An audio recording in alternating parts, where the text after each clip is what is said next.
Hello po sa inyong lahat, Celebrity Chika Time po muna tayo at may inihanda po akong chika para sa inyo. Tara po't magchikahan na po tayo.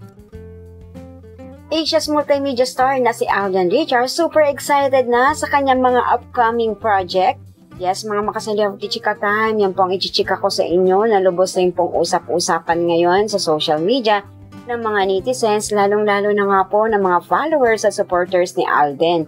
And of course, bago po tayo dumakoreani, nais ko po munang batiin mga team bahay, team abroad at mga seniors natin dyan. Shout out po sa inyong lahat at happy Thursday po. Inirepost nga po ng Asia's multimedia star na si Alden Richards sa kanyang Instagram account ang kanyang mga kasamahan na super excited na rin po na ipinopost ang upcoming project nila ni Miss Catherine Bernardo, ang Hello Love Again.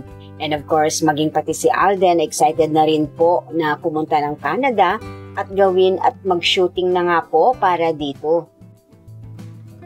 Ganun pa man, hindi pa rin po makaalis ng bansa ang Asia's multimedia star na si Alden Richards dahil hanggang sa ngayon nga po ay nagtitaping pa rin po ito para sa kanyang upcoming teleserye sa GMA Network, Ang Pulang Araw. Yes po, madalas pong ibahagi ng kanilang team o ng kanilang mga crew ang kanilang ginagawang pagtitaping tulad nga po ng larawan na ito. Yes po, one day to go na lamang nga po ay mapapanood na Ang Pulang Araw sa Netflix. Kaya naman ang mga followers at supporters ng Asia's multimedia star na si Alden Richards ay super excited na rin po at inaabangan na nga pong mapanood ito. Sino nga ba ang hindi ma-excite sa Pulang Araw na ito na teleserye ng Asia's multimedia star na very historic at kakaiba nga po ang role o ganap ng Asia's multimedia star dito.